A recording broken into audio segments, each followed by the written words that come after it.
ഒരുപാട് ത്യാഗങ്ങൾ സഹിച്ചാണ് നമ്മുടെ അച്ഛനമ്മമാർ നമ്മളെ വളർത്തിയത് എന്ന് നാം ഒരിക്കലും മറക്കരുത്. അവരുടെ പല ആഗ്രഹങ്ങളും ഇഷ്ടങ്ങളും എല്ലാം മാറ്റിവെച്ചാണ് നമ്മുടെ ഇഷ്ടങ്ങളും ആഗ്രഹങ്ങളും എല്ലാം അവർ സാധിച്ചു തരുന്നത്. അത്തരത്തിലൊരു മകൻ അറിയാതെ പോയ തന്റെ പിതാവിന്റെ ഇഷ്ടങ്ങളെക്കുറിച്ച് പങ്കുവെച്ച് കണ്ണ് നനയിക്കുന്ന ഒരു കുറിപ്പാണ് ഇപ്പോൾ സോഷ്യൽ മീഡിയയിൽ വൈറലായിരിക്കുന്നത്. ഇത് വെറും ഒരാളുടെ മാത്രം അനുഭവമല്ല. ഇതുപോലുള്ള അച്ഛനമ്മമാർ നമ്മുടെ ഓരോ വീടുകളിലുമുണ്ട്. അച്ഛനമ്മമാരെ സ്നേഹിക്കുന്ന എല്ലാവരും ഈ ഹൃദയസ്പർശിയായ കുറിപ്പ് ഒന്ന് കേൾക്കേണ്ടതാണ്. കുറിപ്പ് ഇങ്ങനെ: വീട്ടിൽ എന്തെങ്കിലും നല്ല ഭക്ഷണം വാങ്ങുമ്പോൾ അച്ഛന് വാങ്ങില്ലായിരുന്നു. അച്ഛന് അതൊന്നും ഇഷ്ടമല്ല എന്നായിരുന്നു ഇന്നലെ വരെ ഞാൻ ചിന്തിച്ചിരുന്നത്. നമ്മൾ അൽഫാമും ഷവായിയും ഒക്കെ വേടിച്ചുകൊണ്ട് വന്ന് കഴിക്കുമ്പോൾ അച്ഛൻ കഴിക്കുന്നത് വീട്ടിൽ ഉച്ചയ്ക്ക് ബാക്കി വന്ന ചോറും കറിയുമായിരുന്നു. കഴിഞ്ഞ ദിവസം ഓഫീസിൽ നിന്നും വരുന്ന വഴിയാണ് ഭാര്യ വിളിച്ച് മീനൊന്നും കിട്ടിയിട്ടില്ല, എന്തെങ്കിലും വാങ്ങിക്കൊണ്ടുവരാൻ പറയുന്നത്. എന്റെ കൂടെ ബൈക്കിൽ ഓഫീസിലെ രാമേട്ടനും ഉണ്ടായിരുന്നു. റിട്ടയർഡ് ആകാൻ ഇനി ഏതാനും മാസങ്ങൾ മാത്രമുള്ള രാമേട്ടൻ പലപ്പോഴും എനിക്കൊരു വഴികാട്ടിയാണ്. രാമേട്ടന്റെ അനുഭവങ്ങളിൽ നിന്നുള്ള ഉപദേശങ്ങൾ എന്നും എനിക്കൊരു മുതൽക്കൂട്ടുമായിരുന്നു. അങ്ങനെ ഞാൻ രാമേട്ടനെയും കൊണ്ട് അടുത്തുള്ള ഒരു റെസ്റ്റോറന്റിൽ കയറി. പിള്ളേർക്ക് ഇഷ്ടമുള്ള ഷവായി മേടിക്കാനായിരുന്നു ഉദ്ദേശം. അങ്ങനെ ഞാൻ ഒരു ഫുൾ ഷവായി ഓർഡർ ചെയ്തു.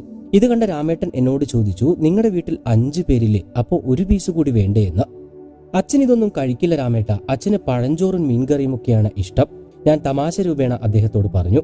കുറച്ചുനേരം മിണ്ടാതെ നിന്നിട്ട് രാമേട്ടന്റെ അടുത്ത ചോദ്യം: അച്ഛൻ ഇതൊക്കെ ഇഷ്ടമല്ലെന്ന് അച്ഛൻ പറഞ്ഞിട്ടുണ്ടോ? ഞാൻ എന്ത് മേടിക്കാൻ പോയാലും അച്ഛന് വേണോ എന്ന് ചോദിക്കും രാമേട്ട.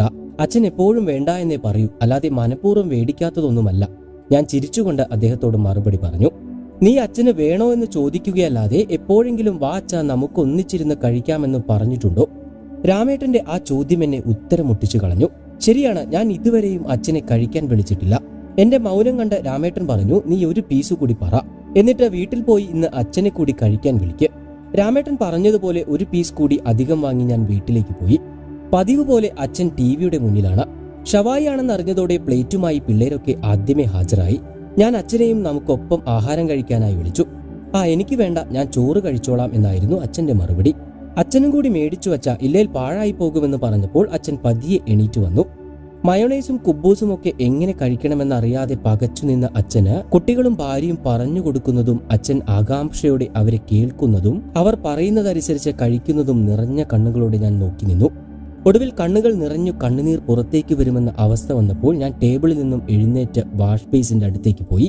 പാതി കഴിച്ചുകൊണ്ട് എഴുന്നേറ്റതെന്തെന്ന ഭാര്യയുടെ ചോദ്യത്തിന് എരിവ് മണ്ടയിൽ കയറി എന്ന് പറഞ്ഞ് ഞാൻ ഒഴിഞ്ഞു മാറി. അന്ന് രാത്രി എനിക്ക് ഉറങ്ങാനായില്ല.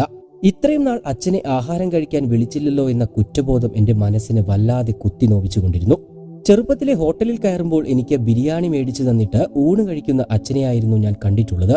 ചിലപ്പോൾ അതൊരു ചായയിൽ ഒതുങ്ങും. മാസത്തിൽ ഒരിക്കലോ വിശേഷ ദിവസങ്ങളിലോ മാത്രം വാങ്ങുന്ന ഇറച്ചി കറി വെക്കുന്ന ദിവസവും അച്ഛൻ വെറും കറി മാത്രം കൂട്ടി ആഹാരം കഴിക്കുന്നതാണ് ഞാൻ കണ്ടിട്ടുള്ളത്.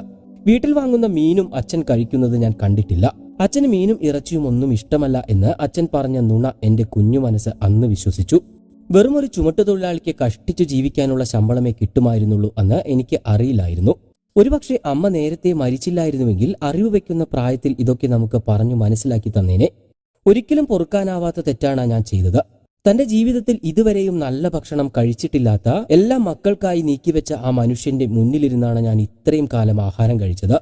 ഞാൻ 2 കുട്ടികളുടെ അച്ഛനായിട്ട് പോലും എനിക്ക് എന്റെ അച്ഛനെ മനസ്സിലാക്കാൻ കഴിഞ്ഞില്ല. എന്ത് ചെയ്താലാണ് ഈ കുറ്റബോധം ഇനി മാറിക്കിട്ടുക? ഒരുപാട് ത്യാഗങ്ങൾ സഹിച്ചാണ് നമ്മുടെ അച്ഛനമ്മമാർ നമ്മളെ വളർത്തിയത് എന്ന് നാം ഒരിക്കലും മറക്കരുത്. നമ്മുടെ തിരക്കുകൾക്കിടയിൽ അവരുടെ ചെറിയ ചെറിയ ആഗ്രഹങ്ങൾ വിട്ടുപോകാതിരിക്കുക. അവരത് പറയില്ല, നമ്മളത് മനസ്സിലാക്കി ചെയ്തു കൊടുക്കുക. ഇങ്ങനെ പറഞ്ഞുകൊണ്ടാണ് ആ കുറിപ്പ് അവസാനിക്കുന്നത്.